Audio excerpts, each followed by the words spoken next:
Hey, how are you today? This is Josh Patrick, and you're at Cracking the Cash Flow Code today. And my guest today is Dr. Kristen Donnelly.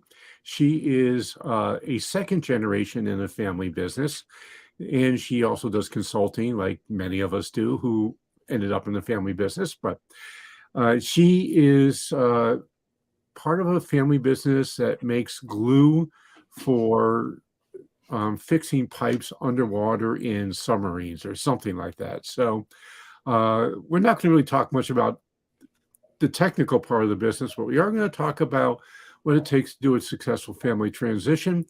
So let's bring Kristen on and we can start the conversation. Hey, Kristen, how are you today? Hi, Josh. I'm fantastic. Thanks so much for having me. Oh, my pleasure. I've been looking forward to this. I always love having people actually own businesses and are doing something in the business as a guest on the show because it's so much better than just, people who are consulting and really haven't been there and done it themselves. So thank you so much for joining us today. My honor. So tell me about your transition. I mean, or what it took for you guys to do a transition, and what was it like growing up with, I assume your parents were founders? They were not actually. So, my dad and his business partner bought a failing company in 1991 in Philadelphia. Yeah. And it's called Abbey Color and Chemical. And it was one of the reasons they bought it was that they had proprietary dyes that were necessary for the diagnosis of cancer or the diagnosis of glaucoma that no one else in America was making. And so when my father and his partner made the analysis, it was like, well, we actually can't let this company fail because then the ripple effect is all these other industries. So my dad and his partner bought it at a pretty rock bottom price for what it was. And we moved. I was 7 at the time, and we moved from Baltimore to Philadelphia to be able to take over this business. And then at that point, we really entered into the family business model in that everyone did what they were supposed to be doing best. So our view on family business is that the most successful family businesses are when each member is in their zone of genius and they are all contributing in some way. So my dad's zone of genius at that moment was running the whole company. My mother's was minding me and my brother, raising us, taking care of us. And my brother's and mine was whatever we kind of needed. We were very involved as you could be because everyone in a family business knows there is no such thing as labor laws, like not a single thing. So we spent weekends, helping clean the factory.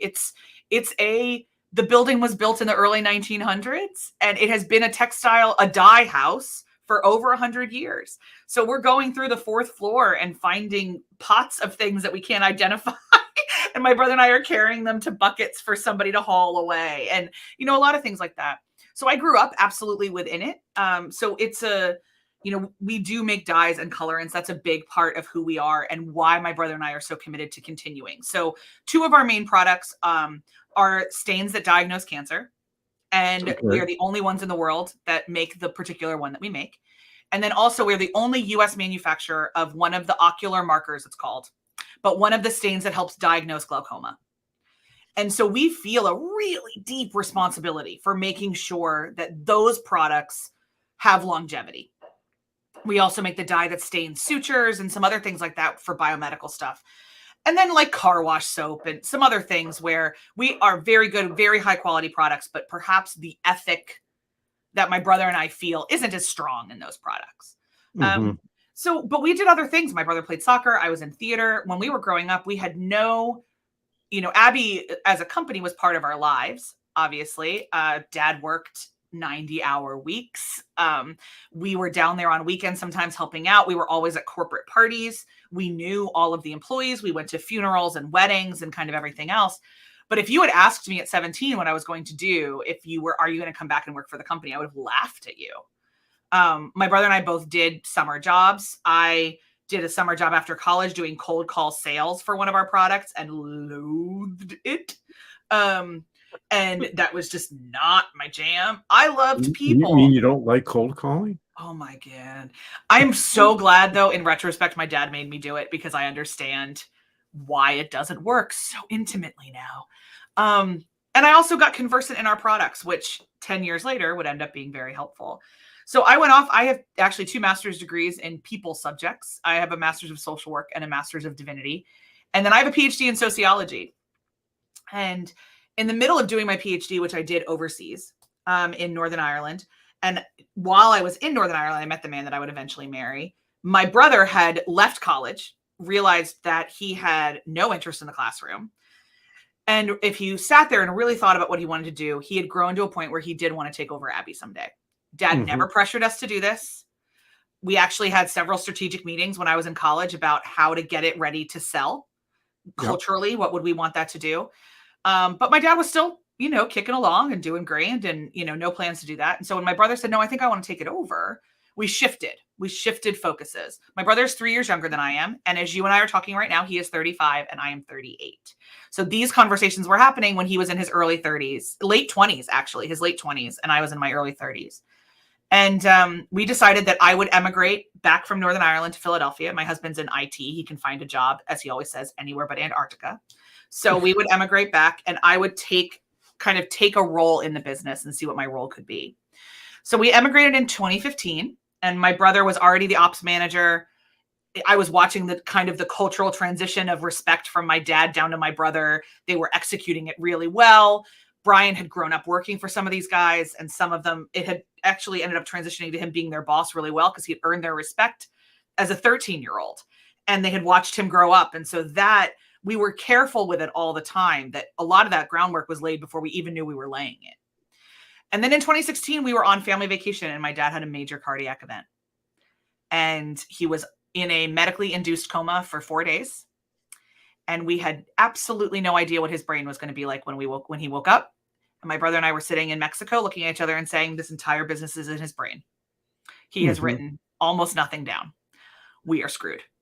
And so we scrambled. We had a really great team in place. Everybody was amazing. We just called from Mexico. We said, hey, Dad's not well. And they were like, hey, what do you need? And everybody sorted. But it was one of those, it took us 17 hours to do payroll. It should have taken 2, but we had never done it without Dad before.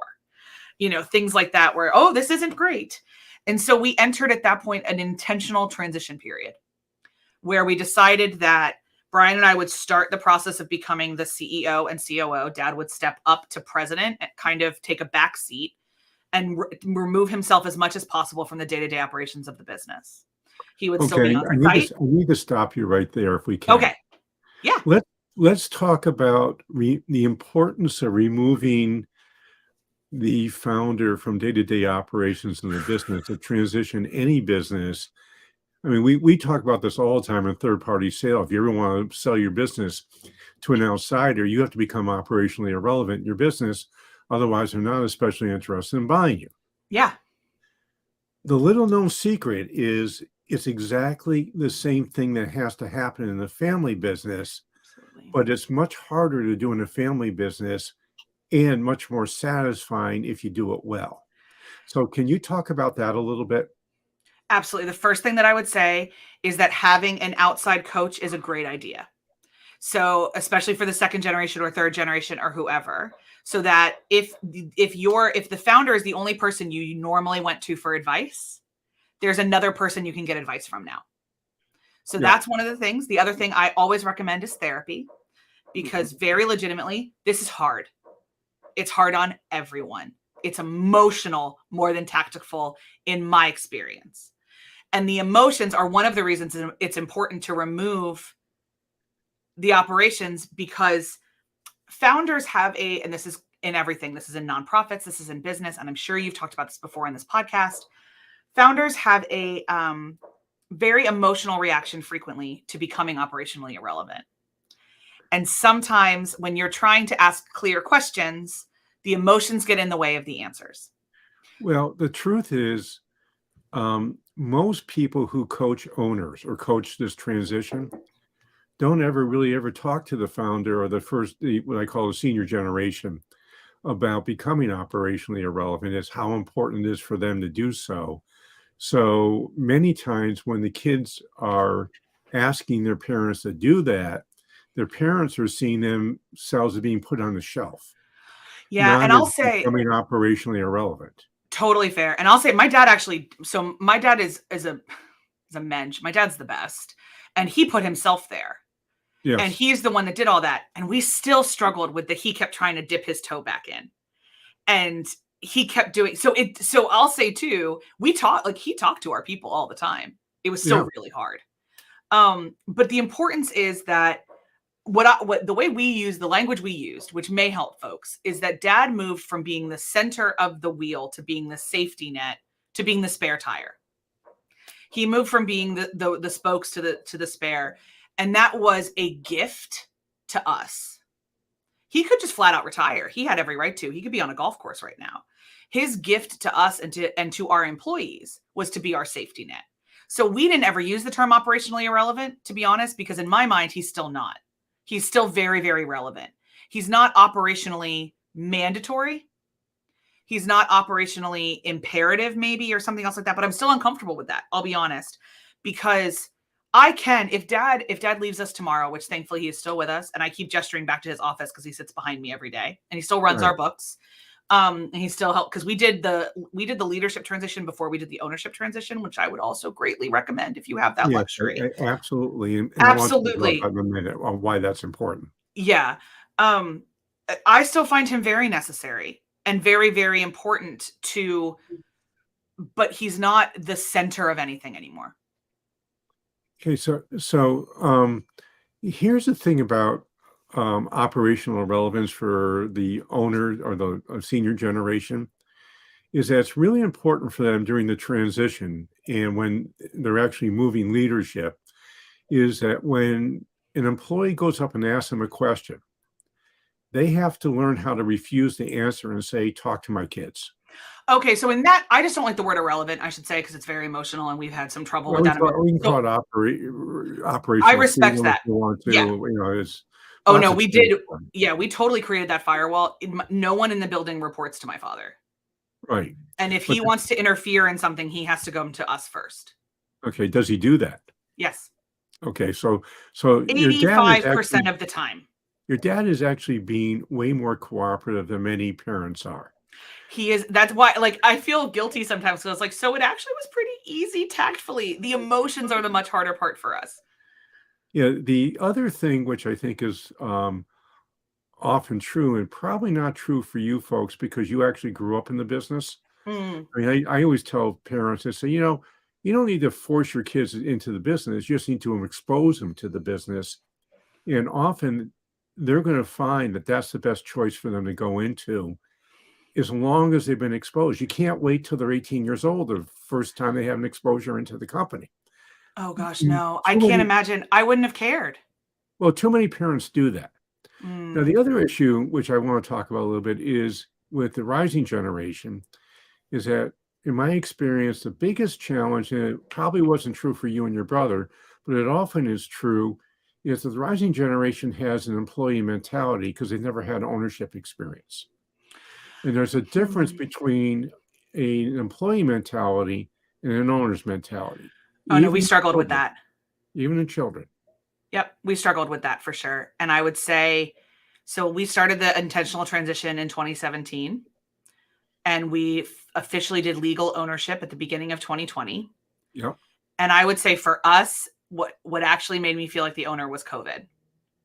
And I transitioned into an ownership mentality a lot slower than my dad wanted us to. He said that all the time.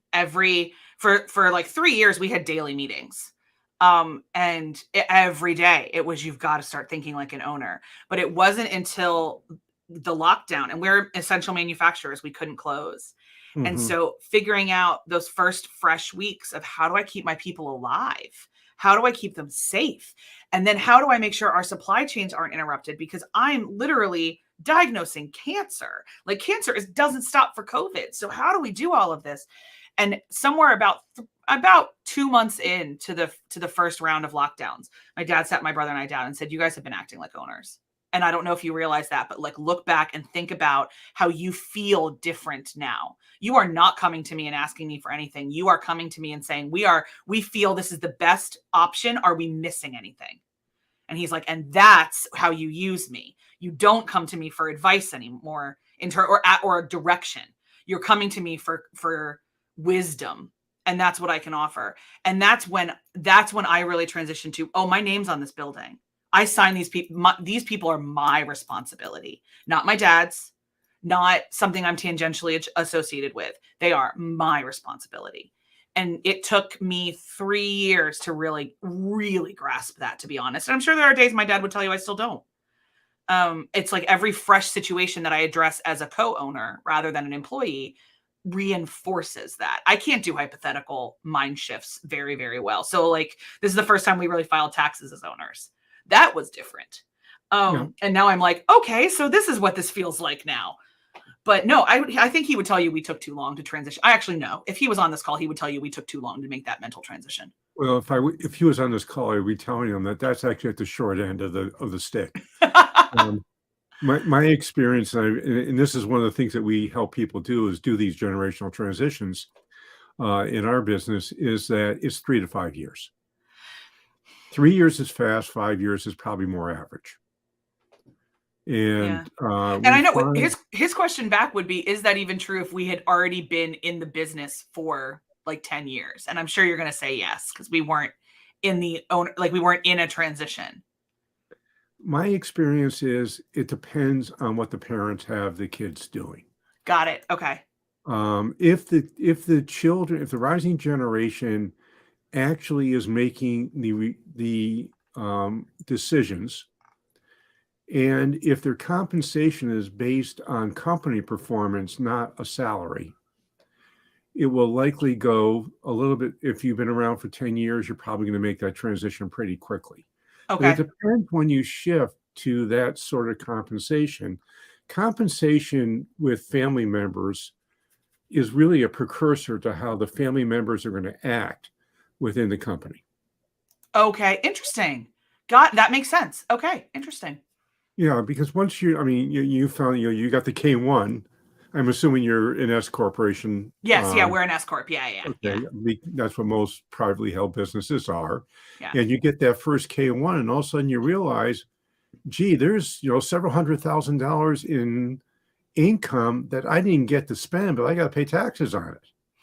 Yeah, and we were prepared for that because he's been complaining about that for most of our lives. But like looking and signing the thing, like when I sat down, I actually just got the K1 a couple weeks ago, and I sat down and I looked at it. I was like, I also understand none of this. So it was also very humbling. Like, I used to understand my tax returns. I no longer do. So that was a lot. Like, that was very humbling and very like, okay, this is the way my dad always talks about it. And we're sports people. So he just essentially says that as you continue to step up, the speed of the game changes. Yeah. And that's, for me, stepping up from, a management role to a COO role, now to co-ownership. To me, one of the biggest is the speed of the game. I don't have time to process the way I would like to. I've got to make a lot more decisions a lot more quickly. And with bigger consequences, it feels unfair. But we've been trained very well. So we're okay. I'm safe, but still like, oof, this was rough. I don't, recommend it for the faint of heart. Well, running a business is not for the faint of heart. No. All these I work with college students and they're like, I'm going to be an entrepreneur. I was like, double check that. Double check that. Maybe work for someone else for a little while and just see how things work. Because it's rough. I'm a huge proponent of working for yourself for a whole host of reasons. We don't have time to get into them today, but if you have an opportunity to work for yourself, I would always say go for that, even though it's a hard road, but it's a lot less hard than working for somebody else. I will say that. And it's interesting. I'll disagree because I've done both, and I think it just depends on the human. I think it depends on your personality. Yeah. For somebody, one of my favorite jokes, and it's really not so much a joke, is that I'm absolutely unemployable. Oh, my father is unemployable. Yes. Completely. My brother is unemployable. It's one of the things I always say, and usually when it's college students, is that they want to work for themselves because they want a ton of flexible time off. And I'm like, okay, as long as you realize that working for yourself is not choosing like when you get to take breaks as much as like when are you going to work the 100 hours. Right. Like, it's not like you only get 40 and you get to take giant breaks in the middle of the day, So kind of that's usually why I'm telling them that, like, hey, just double check that this is really what you want. And it isn't that you watched it on television. No, that's good advice as far as that goes. So you're the COO and your brother's the CEO, I take it. Yes, sir. How do you manage different responsibilities without stepping on each other's toes? And here's one of the other secrets to our secret sauce is that my brother and I have been best friends since he was born. We Yeah, have had one fight in our entire lives. yeah, So our communication is really simple. We trust each other. We just kind of divide things. So like I do all the HRE type things besides hiring and firing because he's in more of the day-to-day ops. yeah, I am part of hiring and firing for all management or office level positions. He does hiring and firing exclusively in labor. yeah. I do all benefits management. He does all liability insurance and OSHA training and things like that. Um, we talk every day. If not, I mean, we work in the same building, which also helps. He's directly below me physically, even Right. though he's, so I have a question, I go down. I trust him to do what he needs to do, and he trusts me to do what I need to do. And we manage it each other at no point in time. I mean, everybody in the building too knows that if I'm saying something, it's coming from Brian. Like Brian has given me authority to say to give orders. If Brian's out of the building, I'm the one. Yeah. But then my response is normally to go to the guys and be like, so what would Brian want you to do? And how can I support you right now? And we've done that for a while. How do we not step on each other's toes? It's division of labor for sure. And like even right now, we're talking to some outsourcing consultants for some other HR needs potentially. And like he knows that he knows nothing about getting health insurance because that's what I've been doing for years. So he's like, okay, just tell me what your recommendations are. I don't understand anything about making sure that the safety consultants are okay. He does that. And then How we just how come together and say, okay, what's the best for both of us? how many employees do you have? Under 50. Okay, so We're real yeah, tiny. unfortunately, your health insurance options are relatively limited. Yeah, that's my biggest, my least favorite part of my job every year is, and that's one of the things we're trying to solve right now. But the other piece of this is that, yes, I'm in ownership and management of this multinational, multi-company corporation, but I'm also starting my own division within it. So I'm both an employee and an entrepreneur right now. And a huge part of and the division we're starting is the growth arm right now. That's what because COVID kind of paused M&As and some other things we were looking at in terms of growing the company. I'm the growth arm. So a huge part of our day to day is he runs what is existing and I'm Mhm. trying to grow something new. And he knows nothing about this and I know limited about that. And so we just come together every day and fill each other in. And if we ask for advice or we ask for hugs, depending on what the day looks like, then we kind of move forward. But it helps that I get to work with my best friend. Cool. Are you familiar with a strategy called traction? Yes, yes. I was in Vistage for a long time, and Lord, does Vistage love traction. Yes, I'm in some ways the integrator. So Okay. for some divisions, for sure, but in other areas, like so in my personal division, I'm the visionary, and my partner is the integrator. Yes. So I hold both hats. Yeah. It's a really good, in my opinion, it's a really good framework I think so to too. run a company your size. Yeah, we like it a lot. My brother's also in Vistage, and which is for anyone listening that doesn't know what Vistage is, it's a C-suite level networking and business support group that we have found. He especially has found great success in. Yeah, I would highly advise your brother to check out YPO. My guess is he probably qualifies. He has, and he has. Yep. Yeah, because I was a member of both. I mean, I was a Visage resource, and I was a YPO member for several years. And in my opinion, YPO is far superior to Visage. Yeah, there's some local relationship issues that he's sorting through right now, but in terms of like the personnel, if that makes sense, and like people Yeah, he no, I trusts mean, and it vibes makes with. sense. So But yeah. that's why YPO has, you have chapters with 75 people and forums with 8. So if you have a personality issue, you just don't get into the forum with them. But in the chapter meetings, who cares? Yeah, totally fair. So that's been my experience. And the only reason I say that is YPO's forum, which is the small group that gets together and supports each other. That structure, in my experience, is far superior than the Vistages. I forgot what they call it, the meeting after the resource speaks. But Right. so at any rate, uh, you're doing a lot of really cool things, and you're to be congratulated. And Oh, thank frankly, you. it's business transitions are tough. I don't Oh care how man, you do them, they're tough. they're still hard, and I think I think it's, I feel we have done it tactilely, however, like in terms of pragmatism, as smooth as we could possibly have done it. I really, really do. I'm very proud of how we did.